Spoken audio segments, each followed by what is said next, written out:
হজরতওয়ালা করাচি আমাদের দাদা হজরত মদিনা মুনাব্বারায় গেলেন ওমরা বা হজের সফরে। তো হজরতের সাথীরা রাস্তায় দাঁড়াইলো, কি জানি কিনবে। একটু পরে আসছেন, কি ব্যাপার, কি কেন নাই? হজরতওয়ালা এক একটা ডিম 2 রিয়াল করে চাই। ডিম কিনতে গেছিল, সিদ্ধ ডিম, আমি যা শুনছি। তো 1.5 রিয়ালের কম দিবে না হয়তো। ডিম তো 1 রিয়ালে 2টা পাওয়া যায়, এখানে 1.5 রিয়াল করে চায় এক একটা সিদ্ধ ডিম ইত্যাদি। তো গরিব মানুষরা বিক্রি করতে আসছে। হজরতওয়ালা বললেন, তোমাদের কাছে আধা রিয়াল এত দামি হয়ে গেল? এরা গরিব মানুষ আসছে যে সারা পৃথিবীর থেকে নবীর আশেকরা প্রেমিকরা মদিনায় আসবে, জিয়ারত করে চতুর্দিকে যখন আসবে যাবে, ওই পথে নবীর প্রেমিকরা আমাদের থেকে একটু ডিম কিনবে, আমাদের একটু লাভ হবে। ওরা তো ওই আশায় আসছে, দুনিয়া ছাইরা মদিনায় আসছে। তোমরা যদি এখান থেকে নিতা, এরা মদিনার প্রতি আরো আসক্ত হয়ে যে, দেখছো মদিনায় আসলে কত লাভ, সুবহানাল্লাহ, মদিনা কত ভালো জায়গা, মদিনায় আসলে কত লাভ হয়। তো মদিনার প্রতি তারা আসক্ত হইতো। এটা দেখে নবীজি খুশি হয়ে যেতেন যে আমার নিসবতে 8 আনার ডিম তারা 1 টাকা দিয়ে গরিব কিনে যায়। ডিম বিক্রি করে কোনো কোটিপতি মানুষ, গরিব মানুষ শুধু বিক্রি করে। তোমাদের একটু 8 আনা আধা রিয়াল যাইতো, গরিব মানুষগুলো খুশি হইতো এই বলে যে মদিনায় আসাতে আমাদের অনেক লাভ হয়েছে, মদিনার ইজ্জত বাড়তো। তোমাদের আধা রিয়াল এত বেশি হয়ে গেল। এইবার সবাই ছুটে গেছে, গিয়ে যা ছিল ডিম, যে যাই দাম চায় সব ডিম কিনে নিয়ে আসছে। সুবহানাল্লাহ, আমরা আধা রিয়ালের খেয়াল করছি, মদিনার খেয়াল তো করি নাই।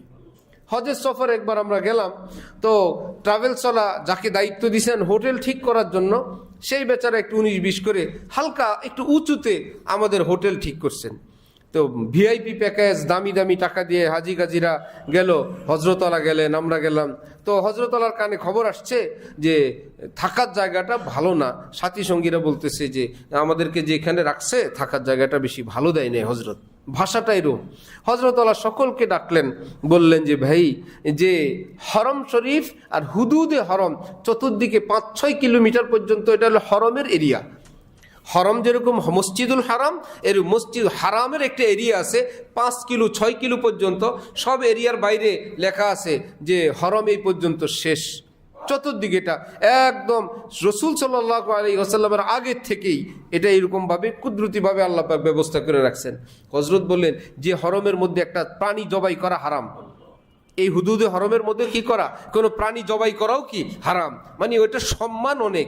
কোন ইমামগণ বলছেন 1 রাকাত নামাজ মসজিদুল হারমে পড়লে 1 লাখ রাকাত। কোন ইমামদের মতামত হইল হুদুদে হরমের ভিতরে যেখানেই পড়বে সেখানে 1 লাখ রাকাত। হযরত বলেন তো হোটেল তো মক্কা শরীফের কাছেই, কোথায় হুদুদে হরম 5 কিলো, আধা কিলোর মধ্যেই তো। আর এখানের মধ্যে আল্লাহ যে আমাদেরকে ঢুকতে দিছেন, যে যেখানে কাফেরের বেঈমানের প্রবেশ নিষেধ, যে এই জায়গায় আল্লাহ আমাদেরকে আসতে দিছেন। আর আমরা যদি বলি আমাদের থাকার জায়গাটা ভালো না, তাহলে ভালো না এই কথা তো হরমের মধ্যে পড়ে, ও হরমের জায়গাটা ভালো পড়ে নেই, বড় মুসিবত। এখানে যদি আল্লাহ আমাদেরকে পেশাব খানায়ও থাকতে দিতেন, আমরা তো সেটার উপযুক্ত ছিলাম না। যে তোদেরকে আমার হরমে ঢুকে ওয়াশরুমে থাকতে দিলাম, আমরা তো সেটার উপযুক্ত না। আল্লাহ আমাদেরকে একটু থাকার ব্যবস্থা করছেন, ভাই শুকরিয়া আদায় করো। হযরতওয়ালা এই সংক্রান্ত কিছু বললে এখন দেখতেছি হাজি গাজিদের চোখ থেকে এখন টপ টপ করে পানি পড়তেছে, যে আল্লাহ আমার কয়েকটা টাকাই তো আপনি আপনার হরমের কাছে আসতে দিছেন, এই শুকরিয়া তো আদায় করতে পারবো না। দিল যখন ওই রকম হয়, তখন ওই হরমের কাছে গিয়া ভাঙ্গা হোটেলও মনে হয় আল্লাহর ঘরের কাছে আসছি তো আলহামদুলিল্লাহ। আর যখন দিল তৈরি না হয়, স্টার আর স্টার খুঁজতে থাকে, স্টার কম হয়ে গেছে, এসা কম হয়ে গেছে, সে বাঙালি ঝগড়ার মেজাজ মক্কাই কি আর মদিনাই কি, সে এক মেজাজ নিয়ে সারা দুনিয়ায় ঘুরতে থাকে। আল্লাহ আমাদেরকে দিলওয়ালা হওয়ার তৌফিক দান করেন। আর আমরা যদি বলি আমাদের থাকার জায়গাটা ভালো না, তাহলে ভালো না এই কথা তো হরমের মধ্যে পড়ে, ও হরমের জায়গাটা ভালো পড়ে নেই, বড় মুসিবত। এখানে যদি আল্লাহ আমাদেরকে পেশাব খানায়ও থাকতে দিতেন, আমরা তো সেটার উপযুক্ত ছিলাম না। যে তোদেরকে আমার হরমে ঢুকে ওয়াশরুমে থাকতে দিলাম, আমরা তো সেটার উপযুক্ত না। আল্লাহ আমাদেরকে একটু থাকার ব্যবস্থা করছেন, ভাই শুকরিয়া আদায় করো। হযরতওয়ালা এই সংক্রান্ত কিছু বললে এখন দেখতেছি হাজি গাজিদের চোখ থেকে এখন টপ টপ করে পানি পড়তেছে, যে আল্লাহ আমার কয়েকটা টাকাই তো আপনি আপনার হরমের কাছে আসতে দিছেন, এই শুকরিয়া তো আদায় করতে পারবো না। দিল যখন ওই রকম হয় তখন ওই হরমের কাছে গিয়া ভাঙ্গা হোটেলও মনে হয় আল্লাহর ঘরের কাছে আসছি তো আলহামদুলিল্লাহ। আর যখন দিল তৈরি না হয়, স্টার আর স্টার খুঁজতে থাকে, স্টার কম হয়ে গেছে, এসা কম হয়ে গেছে, সে বাঙালি ঝগড়ার মেজাজ মক্কাই কি আর মদিনাই কি, সে এক মেজাজ নিয়ে সারা দুনিয়ায় ঘুরতে থাকে। আল্লাহ আমাদেরকে দিলওয়ালা হওয়ার তৌফিক দান করেন।